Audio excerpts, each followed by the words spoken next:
Previous lecture में हमने क्या देखा था कि कार्बन एस कंपाउंड होते क्या हैं, ठीक है। तो हमने कल पूरा इस चैप्टर का हमने बेसिक जान लिया था कि कार्बन कहाँ से ड्राइव हुआ, कहाँ कहाँ कार्बन का यूज हो रहा है और कहाँ कहाँ कार्बन हमारे कहाँ कहाँ पाया जा रहा है, ठीक है। लेकिन सबसे इम्पोर्टेंट था जो आपके कंपटीशन के पॉइंट ऑफ व्यू इम्पोर्टेंट था, आपके बोर्ड के पॉइंट ऑफ व्यू इम्पोर्टेंट था। चौथ में हम लोग बात कर लेते हैं पहले किसकी, क्या किए थे, क्या ऑक्टेट की बात किए थे। किसकी बात किए थे, ऑक्टेट की। अब हमको पता होगा कि सारे बच्चों को पता हो चुका होगा कि ऑक्टेट का मतलब क्या होता है। आउटर मोस्ट में कितने इलेक्ट्रॉन होने चाहिए, 8 इलेक्ट्रॉन होने चाहिए। यहीं पे हमने बात किया था डुप्लेट का। यहाँ पे आउटर मोस्ट में कितने इलेक्ट्रॉन होने चाहिए, 2 इलेक्ट्रॉन होना चाहिए, ठीक है। फिर हमने आपसे डिस्कस किया था यहाँ पे कि जो कोई भी एलिमेंट हो वो हमेशा स्टेबल होना चाहता है और स्टेबल होने के लिए उसके आउटर मोस्ट में 8 इलेक्ट्रॉन क्या होता है, इंपॉर्टेंट होना चाहिए, तभी स्टेबल होना चाहिए। लेकिन यहाँ पे अगर हाइड्रोजन की बात करें और हीलियम की बात करें तो ये क्या होंगे, यहाँ पे इनके आउटर मोस्ट में 2 इलेक्ट्रॉन होगा और 2 इलेक्ट्रॉन होंगे, इसको क्या देंगे, डुप्लेट कह देंगे। तो ये ऑक्टेट थ्योरी इसको कहा जाता है और इसको हम लोग कहते हैं डुप्लेट थ्योरी। इतनी बातें कल हमने आपको क्या डिस्कस कर दिया था। अब हम लोग मेनली कार्बन की बात करेंगे, ठीक है। क्योंकि देखो कार्बन के पास आउटर मोस्ट में कितने इलेक्ट्रॉन है, आपके 4 इलेक्ट्रॉन है, ठीक है। अब 4 इलेक्ट्रॉन इसको कहीं से अगर मिल जाए, ठीक है, तो कितने हो जाएंगे, 8 इलेक्ट्रॉन हो जाएंगे। ये खुद को क्या कर लेगा, स्टेबल कर लेगा, ठीक है। तो देखो तुमने कल आपको समझाया था कि कार्बन 4- और कार्बन 4+ ये दोनों पॉसिबल नहीं है, ठीक है। क्यों नहीं है, तो हमने यहाँ पे लिख दिया था कि C4- not possible due to strong repulsion force between the electrons. मतलब यहाँ पे क्या है कि अब यहाँ पे देखो इलेक्ट्रॉन के बीच में क्या है, स्ट्रॉन्ग रिपल्सन फोर्स है। इसकी वजह से C4 नहीं पॉसिबल है और क्या नहीं पॉसिबल है, C4+ भी नहीं पॉसिबल है। मतलब ये ना तो 4 इलेक्ट्रॉन को गेन कर सकता है और ना ही कार्बन 4 इलेक्ट्रॉन को लूज कर सकता है। तो इसलिए ना तो इसमें माइनस चार्ज पॉजिटिव हो सकता है ना पॉजिटिव हो सकता है। तो जैसे देखो हमने क्या कहा, हमने कल 2 सेल की बात किया था। एक हमने लिया था K सेल और दूसरा में क्या लिया था, L सेल। हमने यहाँ पे आउटर मोस्ट में 4, हमने आपको 4 इलेक्ट्रॉन दिखाया था। यहाँ पे कितने इलेक्ट्रॉन, 2 इलेक्ट्रॉन दिखाया था। फिर देखो मास नंबर कितना होता है, 12 और एटॉमिक नंबर कितना होता है, 6 होता है। तो यहाँ से हमने 2, 4 हमने क्या आउटर मोस्ट में दिखा दिया। यहाँ पे 6 प्रोटॉन हो जाएगा और 6 क्या हो जाएगा, न्यूट्रॉन हो जाएगा। अब देखो ये इसी के बीच में क्या होंगे, यहाँ पे 6 प्रोटॉन होंगे और यहाँ पे क्या होंगे, 6 न्यूट्रॉन होंगे। इलेक्ट्रॉन पे क्या है, इलेक्ट्रॉन पे माइनस चार्ज होता है और प्रोटॉन पे क्या होता है, पॉजिटिव चार्ज होता है। तो यहाँ पे क्या होता है, रिपल्सन होने की वजह से क्या होगा, यहाँ रिपल्सन होने की वजह से ये अपने 4 इलेक्ट्रॉन को लूज नहीं कर पाता है। कौन नहीं कर पाता है, कार्बन। तो लूज नहीं कर पाएगा क्योंकि स्ट्रॉन्ग रिपल्सन हो जाएगा। और यहाँ पे गेन भी नहीं कर पाता है, गेन भी नहीं कर पाएगा। तो कार्बन के साथ क्या ये पॉसिबिलिटी नहीं बन पाती है।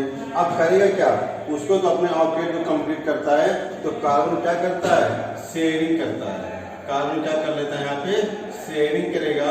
और जब भी कोई भी कंपाउंड या कोई एलिमेंट जब भी इलेक्ट्रॉन की शेयरिंग करके जब बॉन्ड बनाता है तो उसको हम लोग कहते हैं कोवैलेंट बॉन्ड। क्या कहते हैं, कोवैलेंट बॉन्ड। तो हमको आज के लेक्चर में यही डिस्कस करना है कि कोवैलेंट बॉन्ड होता क्या है, ठीक है।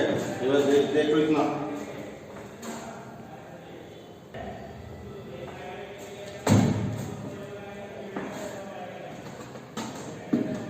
यहाँ देखो टाइप्स ऑफ बॉन्ड देखेंगे। एक आपके पास है आयनिक बॉन्ड और दूसरा हमारा क्या हो जाएगा, कोवैलेंट बॉन्ड, ठीक है। तो आयनिक बॉन्ड में मेनली इलेक्ट्रॉन का ट्रांसफर होता है। तो इलेक्ट्रॉन के ट्रांसफर से जो बॉन्ड बनता है उनको हमने क्या कह दिया, आयनिक बॉन्ड। और जहाँ पे शेयरिंग करता है इलेक्ट्रॉन, जहाँ इलेक्ट्रॉन की शेयरिंग होती है वो हमारा क्या होता है, कोवैलेंट बॉन्ड होता है। तो देखो जैसे हम एग्जाम्पल ले लें, Na के लिए और क्या Cl ले लिए 281 287, ठीक है। अब देखो सोडियम के आउटर मोस्ट में कितने इलेक्ट्रॉन है, 1 इलेक्ट्रॉन है। और क्लोरीन में कितने हैं, 7 इलेक्ट्रॉन है। ना तो ये स्टेबल है और ना तो ये स्टेबल है, क्योंकि स्टेबल रहने के लिए कितने इलेक्ट्रॉन होने चाहिए, 8 इलेक्ट्रॉन होने चाहिए। अगर ये इलेक्ट्रॉन क्या करते हैं, ट्रांसफर कर दे किसको, क्लोरीन को। तो अगर ये इलेक्ट्रॉन ट्रांसफर करेगा क्लोरीन को, ठीक है, अगर हमने इलेक्ट्रॉन को ट्रांसफर करवा दिया तो अब यहाँ पे क्या आएगा, पॉजिटिव आएगा, और यहाँ पे क्या आएगा 2 8 आ जाएगा, यहाँ पे क्या आएगा 2 8 8 आ जाएगा, आया ना। अब देखो और यहाँ क्या आएगा, माइनस आ जाएगा। तो ये अपने ऑक्टेट को कंप्लीट कर लिया, और इसने क्या कर दिया, अपने ऑक्टेट को कंप्लीट कर लिया। यहाँ शेयरिंग नहीं हुई, यहाँ पे क्या हुआ, ट्रांसफर हुआ। तो जहाँ कहीं भी ट्रांसफर की बात करते हैं इलेक्ट्रॉन की, वहाँ पे किस बॉन्ड का फॉर्मेशन होता है, वहाँ पे बनता है आयनिक बॉन्ड का फॉर्मेशन होता है। लेकिन अभी हमने कहा कि कार्बन के केस में क्या है, क्या होता है, वहाँ पे शेयरिंग ऑफ इलेक्ट्रॉन, और शेयरिंग ऑफ इलेक्ट्रॉन में क्या होता है, कोवैलेंट बॉन्ड, ठीक है। अगर मान लो, अब देखो अगर 2 इलेक्ट्रॉन है आपस में, ठीक है, तो यहाँ पे एक बॉन्ड बनता है, पहले हमने डिस्कस कर दिया था। तो हम देखते हैं कि शेयरिंग ऑफ इलेक्ट्रॉन में कितने किंडे बॉन्ड बनते हैं। तो शेयरिंग ऑफ इलेक्ट्रॉन से आपका बन सकता है single covalent bond, single covalent bond. दूसरा बन सकता है आपका double covalent bond, double covalent bond, और थर्ड बन सकता है आपका triple covalent bond, triple covalent bond. मतलब यहाँ पे 2 इलेक्ट्रॉन की शेयरिंग हो जाएगी, यहाँ पे 4 इलेक्ट्रॉन की शेयरिंग हो जाएगी, यहाँ कितनी हो जाएगी, 6 इलेक्ट्रॉन की शेयरिंग हो जाएगी, ठीक है। आज एक हम थोड़ा एग्जांपल कर लेते हैं यहाँ पे टाइप्स ऑफ बॉन्ड में।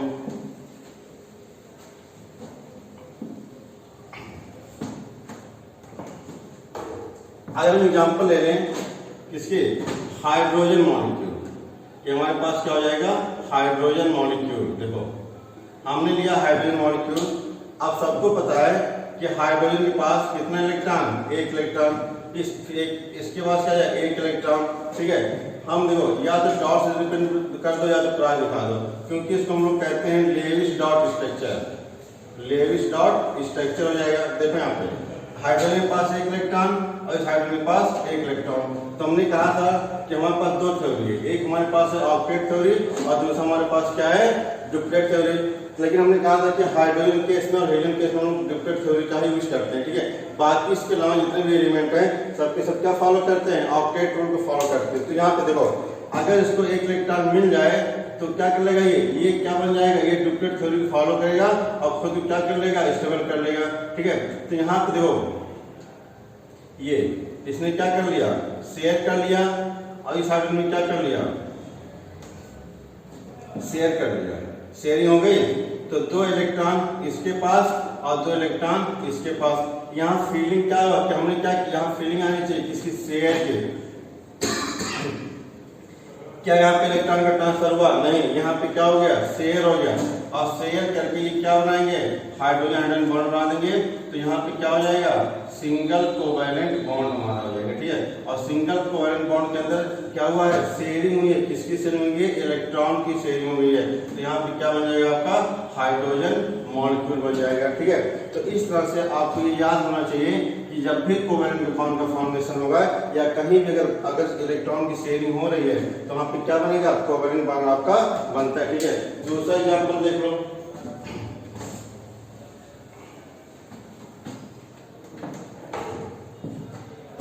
हम लोग दूसरा एग्जांपल लेते हैं Cl2। यहाँ देखो 2 8 7 कितने इलेक्ट्रॉन, 7 इलेक्ट्रॉन। तो हमने यहाँ पे 2 Cl ले लिया। अब दिखा दो,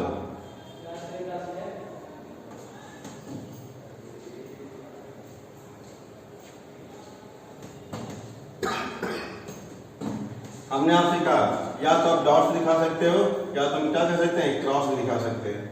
अब देखो इसके में 7 इलेक्ट्रॉन, इसके पास 7 इलेक्ट्रॉन, ठीक है। अगर ट्रांसफर करेंगे तो इसके पास 8 हो जाएगा, तो इसके कितना 6 हो जाएगा। तो यहाँ पे ट्रांसफर नहीं होगा। अगर ट्रांसफर होता तो यहाँ पे आयनिक बॉन्ड का फॉर्मेशन होता है, ठीक है। इसका हम यहाँ क्या क्या क्या करवाएंगे, शेयरिंग करवा देंगे। तो 7 इलेक्ट्रॉन है, 1 इलेक्ट्रॉन इस क्लोरीन ने क्या कर लिया, दूसरे क्लोरीन से शेयर कर लिया। देखो 8 हुआ, 7 और 1 8 हो गया। और इस क्लोरीन ने क्या कर दिया, इसके इलेक्ट्रॉन क्या कर दिया, शेयरिंग कर दिया। तो इसी को हम लोग कहते हैं म्यूचुअल शेयरिंग, बराबर बराबर की शेयरिंग है। तो इसको क्या कह दोगे, म्यूचुअल शेयरिंग कह दोगे। और यहाँ पे क्या बन जाएगा, Cl के बीच और Cl बीच का एक बॉन्ड का फॉर्मेशन हो जाएगा। ये भी किसका एग्जांपल हो गया, सिंगल कोवैलेंट बॉन्ड का एग्जांपल हो गया। तो इस तरह से जब भी आप शेयर करोगे तो कौन सा बॉन्ड बनता है, यहाँ पे कोवैलेंट बॉन्ड का फॉर्मेशन होगा। ये इंपॉर्टेंट है, ठीक है। आप एग्जाम में लिख सकते हैं ड्रा द लेविस डार्ट स्ट्रक्चर ऑफ CO2। तो आपको बताना पड़ेगा जब लेविस डार्ट की बात करता है तो यही आपका क्या है, लेविस डार्ट स्ट्रक्चर हो जाएगा, ठीक है। हम थर्ड एग्जांपल देख लेते हैं।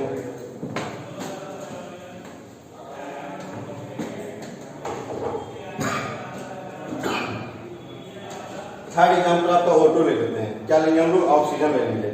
यहाँ पे देखो सबको पता है यहाँ पे कि इसके आउटर में कितने होते हैं, 6 इलेक्ट्रॉन होते हैं। आइए देखते हैं। हमने एक ऑप्शन एक सॉल्व बना लिया,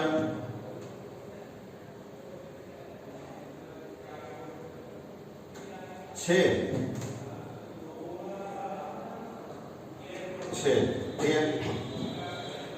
अब इसके आउटर मोस्ट में कितने इलेक्ट्रॉन होने चाहिए, 8 इलेक्ट्रॉन होने चाहिए। 6 है, अगर इसको कहीं 2 से शेयरिंग करवा लेगा तो इसके पास 8 इलेक्ट्रॉन हो जाएंगे और अपना बुट्टा जो स्टेबल हो जाएगा। तो आइए देखते हैं। तो यहाँ से हमने क्या कर दिया, इस इलेक्ट्रॉन से हमने इस 2 इलेक्ट्रॉन को शेयरिंग करवा दिया, तो 6 2 8 हो गया। अभी भी इसको भी वही उसी रिक्वायरमेंट है 2 इलेक्ट्रॉन की, तो हमने यहाँ भी क्या करवा दिया, यहाँ देखो। अब देखो यहाँ पे कितने इलेक्ट्रॉन की शेयरिंग हो गई है, 2 इसका और 2 इसका, टोटल कितना इलेक्ट्रॉन की शेयरिंग हो गई, 4 इलेक्ट्रॉन की शेयरिंग हो गई। अब देखो, अब आपको पता होना चाहिए, आप लोग अगर O2 लिखते हो तो आप ऐसे लिखते हो, ऐसे लिखते हो ना, 2 बांड आता है, तो 2 बांड आपको कहाँ से आ गया, ये जो इलेक्ट्रॉन की शेयरिंग हुई थी वहां से बना, और इसको हमने क्या कह दिया, O2 मॉलिक्यूल कह दिया, ठीक है। तो यहाँ पे क्या हो गया, यहाँ पे क्या कहते हो, डबल कोवैलेंट बॉन्ड, क्या हो जाएगा, डबल कोवैलेंट बॉन्ड। और यहाँ भी क्या हो गया है, म्यूचुअल शेयरिंग। अब 8 इलेक्ट्रॉन इस ऑक्सीजन के पास और 8 इलेक्ट्रॉन इस ऑक्सीजन के पास, लेकिन इलेक्ट्रॉन आया कहाँ से, शेयरिंग से आया, ना कि ट्रांसफर करने से आया। अगर ट्रांसफर होता है यहाँ पे तो क्या बन जाता है, आयनिक बॉन्ड का फॉर्मेशन होता है, लेकिन यहाँ पे क्या हो रहा है, शेयरिंग हो रही है, और शेयरिंग की वजह से यहाँ पे क्या बनता है, कोवैलेंट बॉन्ड बन जाता है, ठीक है। इसको देखते हैं। फिर हम लोग एक और एग्जाम्पल लेते हैं, यहाँ पे देखते हैं, एक और एग्जाम्पल लेते हैं नाइट्रोजन का। हमने लिया N2, क्या ले लिए, N2 ले लिए। आइए देखते हैं अकॉर्डिंग टू लेविस डार्ट स्ट्रक्चर नाइट्रोजन के आउटरमोस्ट वैल्यू 5 होते हैं। ये आपको याद होना चाहिए कि किस एलिमेंट के आउटर मोशन में कितने इलेक्ट्रॉन जा रहे हैं। जब तक आपको ये नहीं पता होगा तब तक आप इस स्ट्रक्चर ड्रा नहीं कर पाओगे, ठीक है। तो आइए देखते हैं। यहाँ पे देखो, यहाँ पे 5 होते हैं, तो अब लिखने का तरीका भी देखो। जैसे हमने यहाँ पे लिखा 1 2 3, 1 2 3, 5 हो गया। आप इसको यहाँ से लिख सकते हैं, आप इसको यहाँ पे लिख सकते हैं कि हमको इस एलिमेंट पे 5 आउटर मोस्ट सेल को दिखाना पड़ेगा। हमने यहाँ भी किया, यहाँ भी किया, यहाँ भी दिखा दिया, ठीक है। हमने यहाँ भी दिखा दिया। 5 इलेक्ट्रॉन इसके पास है, 5 इलेक्ट्रॉन इसके पास है। अगर इनको कहीं से 3 इलेक्ट्रॉन मिल जाए इस नाइट्रोजन को, तो अपना ऑक्टेट क्या कर लेगा, कंप्लीट कर लेगा, नहीं कंप्लीट कर लेगा। अगर ये अपने इलेक्ट्रॉन को कंप्लीट कर लेगा, मतलब ये अपने 8 इलेक्ट्रॉन करके अपना ऑक्टेट कंप्लीट कर लिया, मतलब ये क्या हो गया, स्टेबल हो गया। क्या हो जाएगा, स्टेबल हो गया। तो और देखते हैं यहाँ पे, अगर हम यहाँ पे क्या करवा दो, शेयरिंग करवा दिया। हमने यहाँ पे क्या करवा दिया, शेयरिंग करवा दिया, करवाए 5 और 3 8। इस नाइट्रोजन के पास कितने इलेक्ट्रॉन हो गया, 8 इलेक्ट्रॉन हो गया। फिर क्या करो, इसकी भी शेयरिंग करवा दिए, यहाँ कितने इलेक्ट्रॉन हो गए, 8 इलेक्ट्रॉन हो गए, 8 इलेक्ट्रॉन हो गया। अब देखो कितने बॉन्ड का फॉर्मेशन होगा, यहाँ 6 इलेक्ट्रॉन की शेयरिंग हो गई। और कैसी शेयरिंग हो रही है, म्यूचुअल शेयरिंग हो रही है, बराबर का लेन देन है, न कोई इसके इलेक्ट्रॉन को ज्यादा जा रहा है, न इसके पास कोई इलेक्ट्रॉन ज्यादा जा रहा है। तो हम लोग ऐसे तो लिखा रहता है, एन के बीच में कितना होता है, ट्रिपल बॉन्ड होता है। तो 3 बॉन्ड कैसे आता है, समझ में आ गया ना, किससे आता है, म्यूचुअल शेयरिंग से ही आता है। ये थोड़ा इंपॉर्टेंट है, आपके बोर्ड में यही सब क्वेश्चन आते हैं, बोर्ड का क्वेश्चन नहीं आता है। बस आपका वहाँ पे प्रेजेंस ऑफ माइंड कितना काम कर रहा है, कहाँ पे एग्जामिनेशन हॉल में पढ़ के तो हर कोई आता है। कोई 99% आता है, कोई 60% आता है, कोई 33% आता है। पढ़ के तो सब जाते हैं, लेकिन वहाँ पे प्रेजेंस ऑफ माइंड कितना काम कर रहा है। जैसे आपसे कह दिया कि ड्रा करो N2 का लेविस डार्ट स्ट्रक्चर, तो आपको ये पता होना चाहिए कि 5 आउटर सेल होते हैं, और इसको 3 इलेक्ट्रॉन कहीं शेयरिंग करने के लिए मिल जाए तो क्या करेगा, अपने ऑक्टेट को कंप्लीट कर लेते हैं। आइए तो एक और एग्जांपल देख लेते हैं।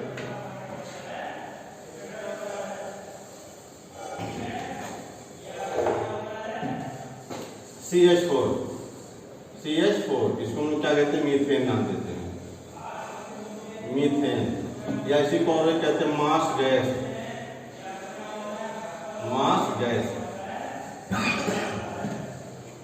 मास गैस। यहाँ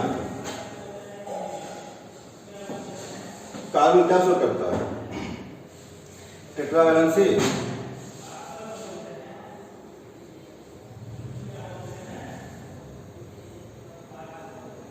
हमने 4 इलेक्ट्रॉन को दिखा दिया टेट्रावैलेंसी।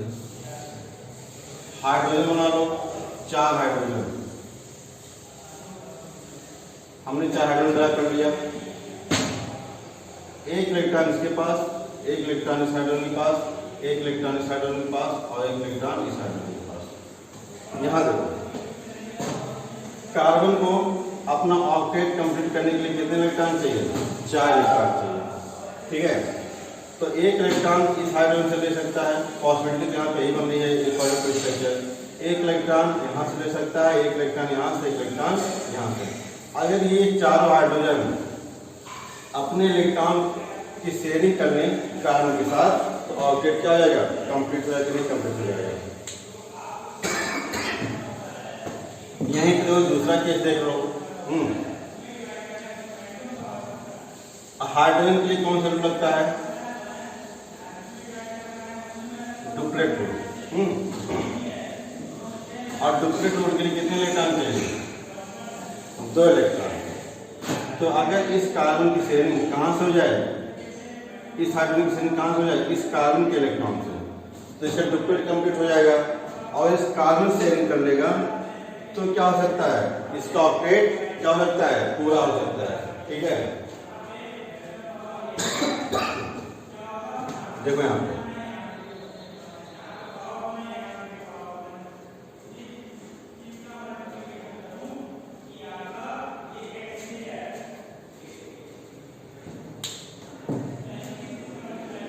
दो इलेक्ट्रॉन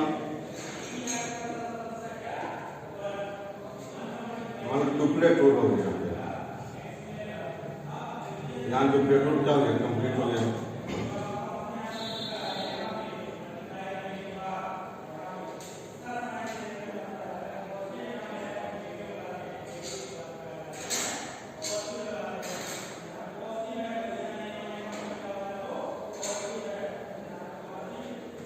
यहाँ देखो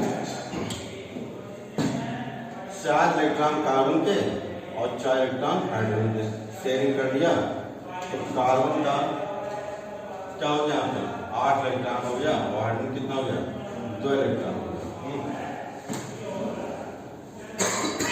तो यहाँ भी क्या हो गया, शेयरिंग, इसकी शेयरिंग हो गई हाइड्रोजन के इलेक्ट्रॉन की, ठीक है। तो ये इंपॉर्टेंट करो बोर्ड के लिए, आपसे पूछ सकता है कि मीथेन का आप ड्रा करिए लेवल चार्ज स्ट्रक्चर, ठीक है।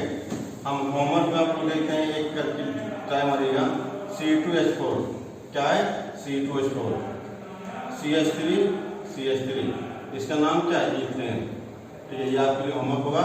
बाकी इसके आगे की वीडियो, इसके आगे का जो पॉइंट जो भी टॉपिक होगा हम कल डिस्कस कर देंगे, लेकिन इतना आप अपनी एनसीईआरटी बुक्स में एक बार पढ़ लीजिएगा, एनसीईआरटी को रीड कर लीजिएगा और जो डाउट होगा, ठीक है, वो हम क्लास में ही जो क्या करें उसको क्लियर कर, सॉर्ट आउट कर देंगे, ठीक है। Thank you, have a nice day.